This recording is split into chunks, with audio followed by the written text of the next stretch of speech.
Welcome back. In this explainer, we are jumping straight into Module 3, where we'll be breaking down the exact good manufacturing practice, or GMP frameworks for ATPs in both the EU and the US. Okay, here's our blueprint for today. First up, we'll look at the risk-based philosophy. Second, the EU Part 4 framework. Third, the US layered framework. Fourth, the quality system backbone. And finally, we'll wrap up by comparing the EU and US approaches. Let's get right into Part 1, the risk-based philosophy and proportionate control.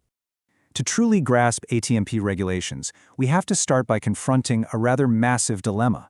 How exactly do you apply mass manufacturing rules to a living batch of one? Standard GMP was built for conventional drugs. It assumes you have huge batches, plenty of material for testing, and incredibly long shelf lives. But ATMPs completely flip that script. We're dealing with living, patient-specific products that can literally expire in just a matter of hours.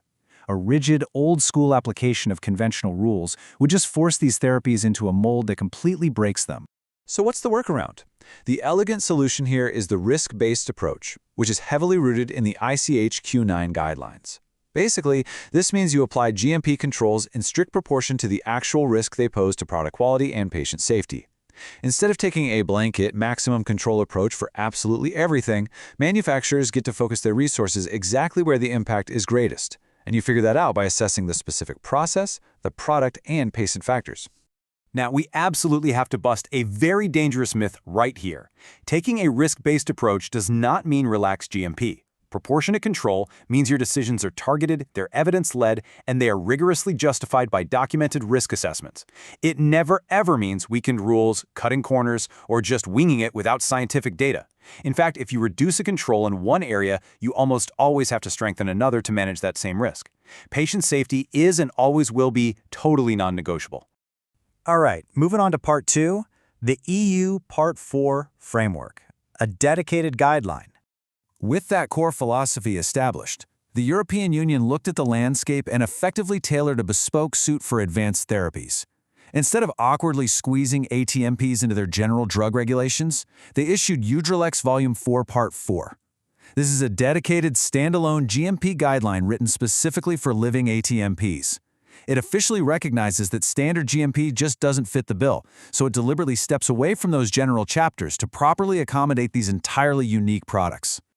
What's great about this single EU document is that it oversees the entire manufacturing lifecycle. It applies proportionately from those early investigational clinical batches all the way through to full commercial supply. It also explicitly mandates that manufacturers hold a national manufacturing authorization. And crucially, it requires a designated qualified person, or QP, to personally certify every single batch before it can be released. Let's switch gears to Part 3, the US layered framework and its layered GMP expectations. Let's see how things are built in the United States, because the FDA takes a completely different architectural approach. Instead of handing you a single standalone document for ATMPs, the US framework stacks 3 different layers together to form one combined expectation. First, you start with the core drug cGMP baseline found in 21 CFR Parts 210 and 211.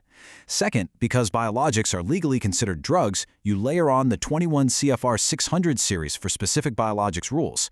And finally, you top it off with 21 CFR 1271, which lays out current good tissue practice to ensure tissue safety and prevent disease transmission. But how does this actually play out in reality?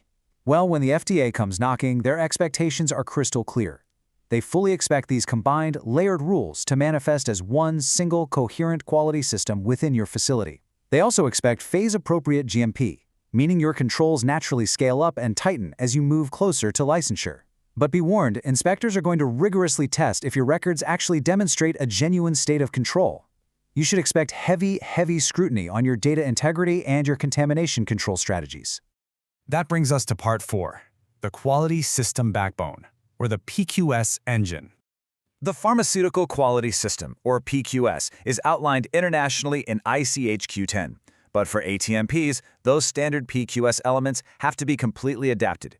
Take change control and CAPA, for example. For conventional drugs, this can be a slow, highly methodical process. But for ATMPs, you have to handle unexpected issues rapidly just to save a batch, while still keeping things scientifically rigorous. For document control, you're going to need rapid release strategies because of those incredibly short shelf lives. And supplier qualification demands intense oversight simply because you're dealing with wildly complex supply chains and very scarce, often human, starting materials. And I think this brilliantly illustrates the core operational challenge, which is captured perfectly in the source material. The ATMP PQS must be both fast and rigorous to match short, complex processes. Your quality system simply cannot use a short shelf life or a tiny batch size as an excuse to sacrifice rigor. The whole game is about agility, backed by solid, unshakable evidence. To actually achieve that mix of speed and rigor, your PQS has to rely on absolute GMP fundamentals. Your very first line of defense is highly skilled, assessed, and continually requalified personnel. You also need strictly controlled master documents and batch records, because if it isn't recorded, it didn't happen, period. You need absolute data integrity that adheres to ALCOA Plus principles, meaning all your data must be attributable, legible, contemporaneous, original, accurate, and available across both paper and electronic systems. Add in strict supplier control, and you've got a rock-solid GMP foundation. Finally, let's move to Part 5, comparing the EU and US and looking at their structural differences. So at a fundamental principle level, the EU and the US are incredibly aligned on things like risk, traceability, and data integrity. But structurally, they definitely diverge. As we covered, the EU relies on that single dedicated Part 4 guideline and heavily utilizes the qualified person, or QP, release model. The US, on the other hand, relies on a layered approach combining the 210, 211, and 1271 guidelines, utilizing a broader quality unit release model, alongside very specific FDA terminology.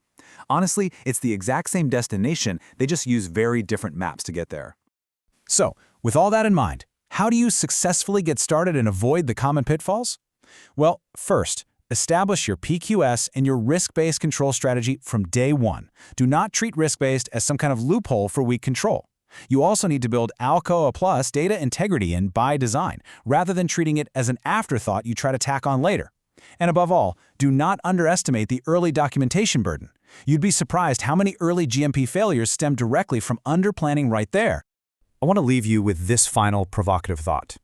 Your GMP framework might look totally perfect on paper, but are your records trustworthy enough to actually prove a state of control to a seasoned inspector? Building the framework is really just the starting line.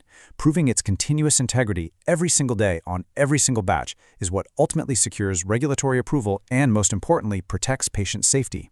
Thank you for joining me on this explainer. Keep those records flawless and keep learning.